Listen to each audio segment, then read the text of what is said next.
Chapter 7. Circumstances are more powerful than people.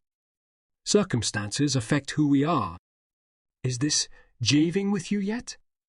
Are you getting that circumstances have a larger effect on us than we think? Imagine that there was a large tiger, a tiger complete with dark orange fur and fiercely black stripes.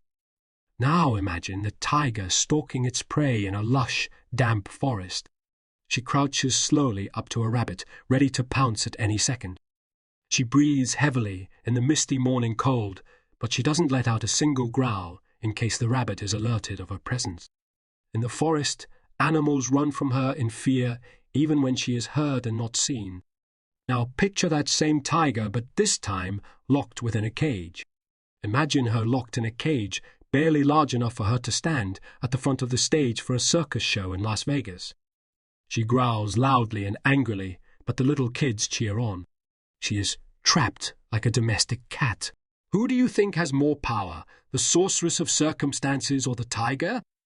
Most of the time, the chains that hold us down aren't so obvious. We're not physically tied down or forced to do anything we don't want to do, and we're at liberty to move around freely. But I would argue that we're chained by something more powerful than physical chains, chains that aren't so easily broken, our habits and nature as humans. May I suggest a simple experiment to prove my point? Every day for the next couple of weeks, take a nice warm bath to relax when you come home from work. Then one day, stop taking baths. Feel how easy it was for you to build a new habit and how uncomfortable you feel trying to break it. In Romance of the Three Kingdoms, there's a story about a poor man who knit and sewed shoes made of bamboo leaves for a living. Through either luck or fate, he rose to become a great general. One day, he was given some beautiful lengths of bamboo as a gift. He felt quite excited about the gift and quickly returned to his quarters to knit some nice shoes from them. That evening, another general came to his quarters to chat with him. He opened the door and saw the most ridiculous scene. A great general hunched over a small, flickering candle, trying to knit some grass shoes. "What on earth are you doing?" the visitor asked, slightly disgusted. The general stopped his knitting and suddenly felt very embarrassed. "Oh, nothing," he said. "I came across these bamboo leaves and thought that it would be a waste to not put them to good use." Habits are a powerful force. When we're young, we're typically led by our talents. But when we're older, it's our habits that lead us. And that's not all, because no man or woman is an island. We live in societies and communities where the people and culture are constantly exerting their influence on us. Every mistress in the royal palace, no matter how beautiful, will grow envious of the other mistresses, even if they aren't the jealous type. Their future is so strongly determined by how much affection and love they get from the king that they inevitably start competing against each other to protect their own social standing. Confucius once said, humans have worries and suffering because of their bodies and their inner desires. We all have habits and mental models at work to control us without our conscious knowledge. There's a fable of a monk who was traveling to town to beg for money. It was a particularly successful day, so at dusk he set off to return to the temple.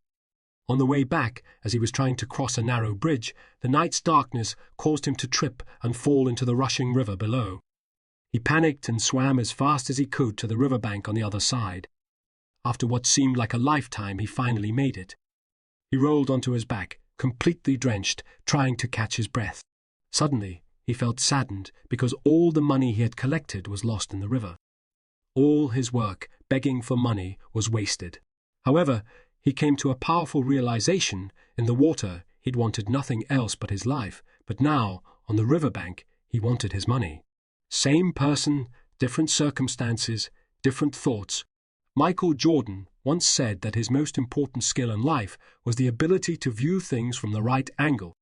When circumstances changed, he learned to see matters from a new perspective. I encourage you to try to do the same. When circumstances change, try to be open to changing yourself. Don't try to hang on to thoughts like a dog with a bone. For heaven's sake, move on with life. Learn how to find the most useful perspective and mindset at all times. We must constantly ask ourselves, What's the right angle to view our situation from at this point in time? Make plans based on the situation. Circumstances are very powerful and therefore should determine our strategy and plans. But most people approach planning the opposite way. They set plans based on what they want to do. They choose to ignore the situation because it's easier not to think about the complexity and messiness of the real world.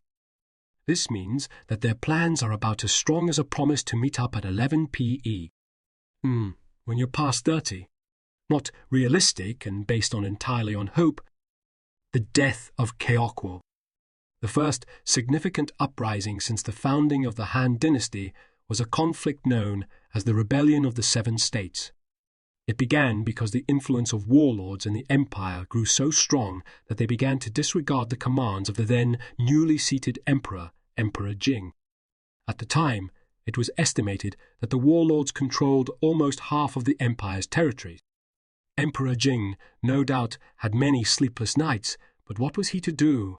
Kyoku, one of his political advisors, gave him a suggestion. We should try and consolidate the lands of the empire back into your control. We should take back some of the lands these warlords control so they will have less influence over the people. And we can accuse them of wrongdoing to force them to listen to you. The emperor thought his suggestion made sense and agreed to let him pursue it, but the other councillors opposed the move. Forcing strong warlords to give up their lands was going to be a difficult task. Word of these plans eventually reached Kyoku's father, who raced to the palace to find his son when he heard the news. He scolded him. How can you tell the emperor to do this? The emperor has barely warmed his throne, and you are already asking him to highlight the misdeeds of the empire's most senior warlords. You have to go to the emperor and convince him to rescind his order. But Kyoku would not listen. Don't you see? This is the right approach to take. I am doing it for the good of the emperor and for the good of the empire's future. So depressed was the father from his son's response that he committed suicide later that day. He didn't want anyone else to have the privilege of killing him. As news of the order spread, it did in fact create a lot of anger and unrest. 7 regions chose to fight instead of following the order, and they started a rebellion against the emperor. The emperor, feeling more afraid than before, sought the advice of Yuanang, one of the great thinkers from the south. He asked him, "How is the situation in the southern lands? Is there any way I can settle this rebellion?" Yuanang was more than happy to give his opinion, but what the emperor didn't know was that he had a personal vendetta against Kyoku. Yuanang, not one to miss the opportunity in front of him, went for the jugular. He told the emperor, "In my eyes, Kyoku has committed crimes beyond forgiving. The only way you can salvage this situation is for you to publicly execute Kyoku as a symbol of good faith to the warlords. Use him as a scapegoat to settle with them." The emperor, in a moment of folly, ordered for Kyoku to be executed. According to historical records, Kyoku was not only executed, he was executed in one of the most heinous ways possible, a method typically reserved for great criminals. He was chopped in half at the waist, which meant that he was still aware of his surroundings after he was cut, before, eventually, bleeding to death. He was also executed in his court robes, which meant that he was dragged directly from the palace to the city market and killed. And, as predicted by his father, his family followed him shortly thereafter. Unfortunately for the emperor, the uprising continued even after Kyoku's execution. The emperor felt great remorse and guilt for executing Kyoku, but it was too late. Kyoku had a plan, but he tried to implement that plan while ignoring the emperor's situation. However, if taking away control from the warlords was what was right for the future of the empire, why did it generate so much discontent? What should the emperor have done instead? Well, firstly, the timing wasn't right. The emperor had recently ascended to the throne, and he needed time to increase his sphere of influence. If people don't listen to you, and you make moves to take their power away, you should not be surprised when they scheme against you. Secondly, Kyoku's approach was blunt and crude.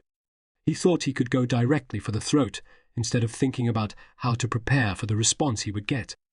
While his intent and motives were appropriate, his method and timing weren't.